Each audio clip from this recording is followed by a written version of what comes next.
Sa cellphone video ito nakuha noong April 25, 2024. Makikita ang mga sugat sa mukha, putok na labi at bugbog saradong mga mata ng biktimang itatago namin sa pangalang Rona, 19 na taong gulang, habang humihingi ng tulong. Nahanap ng reporter's notebook ang babae sa video. Kwento ni Rona, pasado 10:00 ng gabi nang lumabas siya ng bahay para bumili ng pagkain sa tindahan. Madalas po pagkagabi, bumibili po talaga ako. Wala naman po kung ano doon. Pero habang naglalakad papuntang tindahan, isang lalaki raw ang bigla na lang lumapit sa kanya. Yung pulang-pula po yung mata niya, talagang galit. Para po siyang galit na gustong-gusto po niyang manakit po talaga. Ang sabi niya lang po is may itatanong siya. Ilang sandali pa, bigla raw naglabas ng dahon ng lalaki at ipinaamoy ito sa kanya. Dito na raw siya nagsimulang manghina at mawalan ng malay. Sa pahintulot ni Rona at ng kanyang mga magulang, muli naming binalikan ang lugar kung saan siya dinala. Kwento niya, mula Barangay Tigpala, San Miguel, Bulacan, sapilitan siyang inangkas sa motorsiklo ng suspect at saka dinala sa Barangay San Juan, San Miguel, Bulacan. Ayun. May mga may ano na yun po yun. May mga mangga po na yun. Saan? Kasi dito ako dire-diretso ako tumatakbo. Ayun pa yung pinagbubugan sa akin. Nang makarating sila sa isang masukal na lugar, dito na raw siya binugbog at sinakal ng lalaki. Sinubukan rin daw siyang gahasain ng suspect. Doon po sa may parang nakatanim po doon. Doon niya po ako dinala. Tapos nung dire-diretso po ako tumatakbo. May ilaw pa po ako nakikita, ma'am, na baka po gising pa po yung mga tao. Tapos open pa po kasi yung door na baka po may tutulong po sa akin. Sa kabila ng panghihina ni Rona, pinilit niyang sumigaw at humingi ng tulong. Mabuti na lang daw at narinig ng residenteng si Ray ang paghingi ng tulong ni Rona. Nagising ako, mayroong humihingi ng tulong. Kala ko pamangkin ko yung nangihingi ng tulong.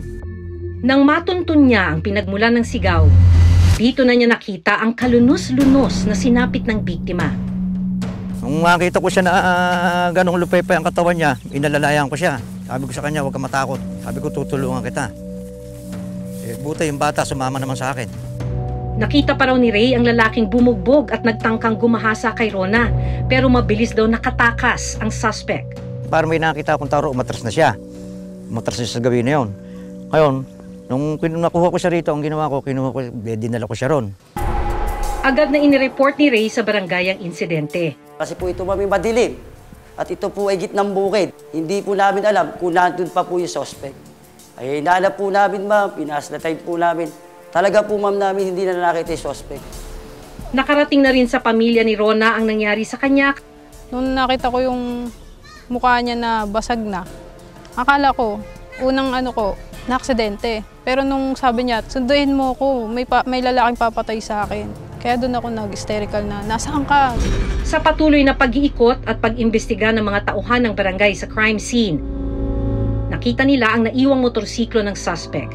Kinumpirma rin ni Rona na ito ang motorsiklong ginamit ng suspect nang dalhin siya sa crime scene. Naiwan po, ma'am, niya yung motor. Yung motor po, kung ano yung pamasada po kasi yun. May body number po. Ang alam po namin, toda ng pinambaran. Sinubukan din nilang hanapin ang mga posibleng dinaanan ng suspect sa mga closed-circuit television o CCTV na nakakabit sa mga kalsada.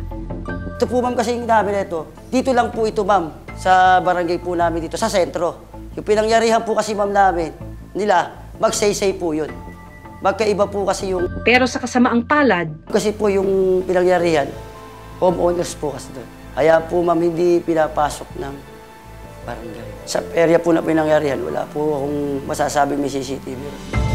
Ang pamilya ni Rona agad ding tumungo sa police station para magpa-blotter.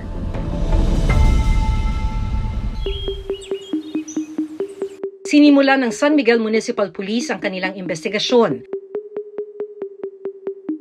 Itinuring na person of interest ang pangalan ng lalaking nakita sa inabandonang motorsiklo. Itatago namin siya sa pangalang Raymart. Natukoy ng mga pulis ang bahay niya pero hindi na rin siya nakita rito. Pinuntahan din daw po yung bahay ng suspect, pero wala na po.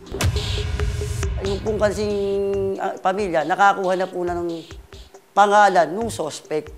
Kaya po ma'am, nilagay na rin po namin sa report. Yung pangalan ng suspect, sabi namin, yan pang-pulis na, gawa nyo na ng kaso.